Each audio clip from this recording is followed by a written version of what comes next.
Hey everybody. I didn't watch the Turkey-Croatia game this morning uh, because it was at 8 o'clock in the morning. I was still asleep, and that's a sort of a problem with the Euros is that there's 3 games a day, but the first game, the morning game, is usually coming on around 8 o'clock, 8:30 in the morning Eastern Standard Time. Me being from the East Coast of the U.S., that's sort of a complication. So there's going to be some games early in the morning that I will be able to watch and some that I won't be able to. Like yesterday, for example, I saw the Albania versus Switzerland game, but today I did not see the Turkey-Croatia game.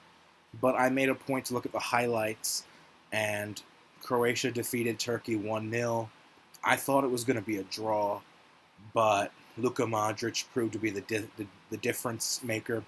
And when looking at the highlights, this was a game that the way that Croatia played, so technically gifted and so talented and organized in midfield with Luka Modric and Perisic and Rakitic. It they should have won this game by more than one goal. They should have won by maybe 3 or 4 goals the way that they played, because Turkey did not get settled into the game until late into the second half, where they had a couple of chances to equalize and almost made Croatia pay. But I'm not surprised that Croatia put in this performance. As you all know, in my semifinals, I have Croatia as my surprise team reaching the semis. Now, like a dark horse. Now, whether or not they do, that's a different story. Like I mentioned before, the winner of this group, the winner of Group D, has a relatively straightforward path to the semis, because the winner of Group D in the Euros doesn't have to play against another group winner until the semifinals. The winner of Group D plays a third place team in the round of 16. Then they play they play the winner of the match between Group A and Group C runner up, and then they play a group winner in the semis. So it sets up beautifully for somebody to take advantage of the situation, like Croatia or Spain. It doesn't look like it's going to be Turkey. Maybe the Czech Republic can pull a surprise and win this group to get to the Final Four. So that's why I picked Croatia to do it, because it's a bit of a gamble, but so far at least it looks like it might just pay off. But anyway, the other 2 matches today are Germany versus Ukraine, which is the second half is actually going on right now. I saw the first half. Germany got off to a flying start. Mustafi had a wonderful header off of the free kick, and but Ukraine is starting to really cause problems for that back line, and this is a problem that Joachim Löw, the German manager, had heading into this tournament with the retirement of Philipp Lahm and some other veterans of the team, is fulfilling a back line that's going to be sturdy and hold Germany steady throughout the tournament. And Benedikt Tovedes is a decent defender, but he's kind of slow. He doesn't have the speed of somebody like Lahm or Hummels, and Hummels is on the bench tonight. So Ukraine had some decent opportunities to bring things all square towards the end of the half. They really should have scored if not for Boateng's ninja-like heroics.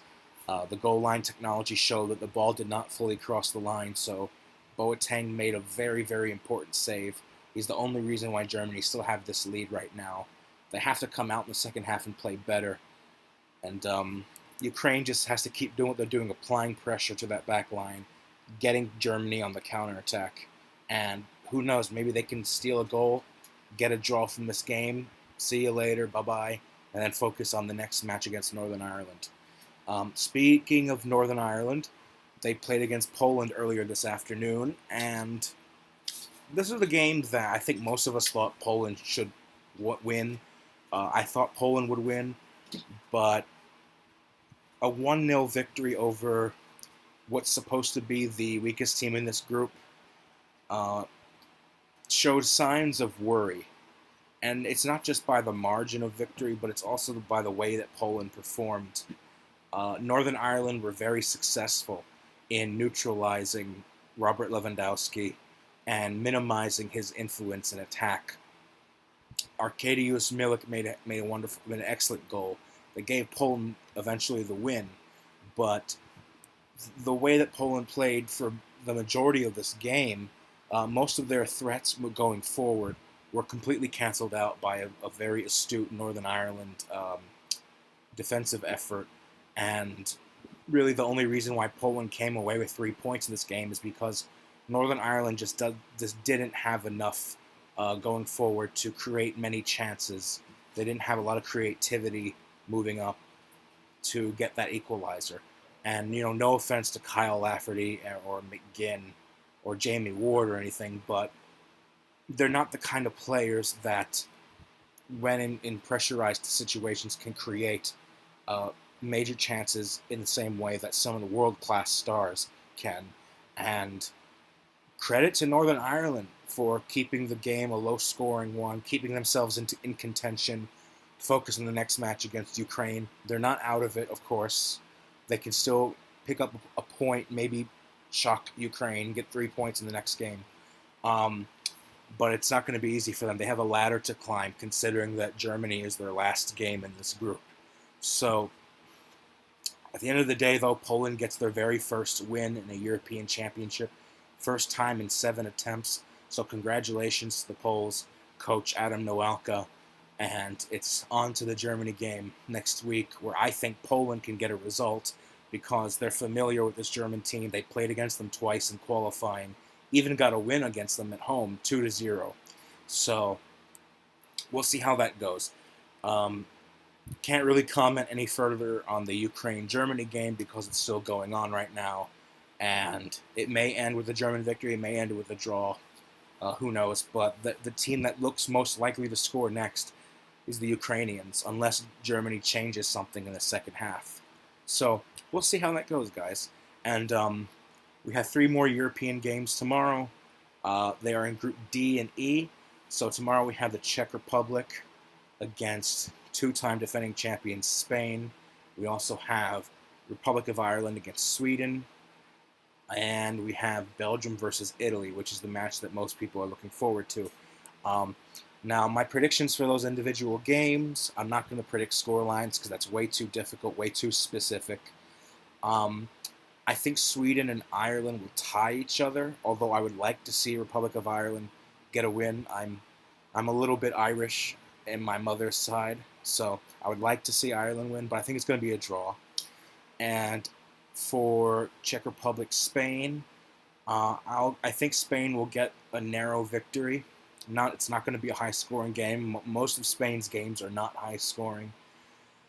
And for Belgium versus Italy, as you all know, in my prediction videos a couple days ago, this is one of my surprise results of the tournament.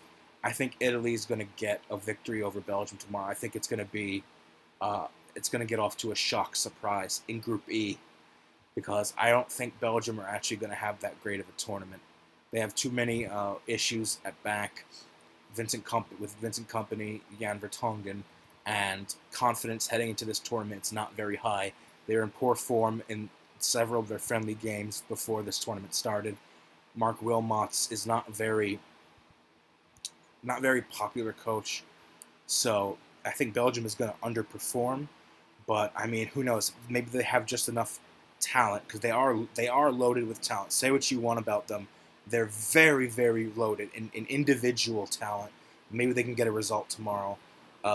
They really should, considering that Italy themselves are not in great form either. But I just have a feeling the Italians are going to steal it tomorrow. So, yeah, that's it for the European Championship, guys. And I'll make another video later today in a couple of hours about my reactions to the USA topping the group in the Copa America, as well as a look ahead today to the conclusion of Group B matches. So leave a comment below, like, subscribe, feedback, opinion, what do you think of today's matches, and I'll see you later today. Peace out for now.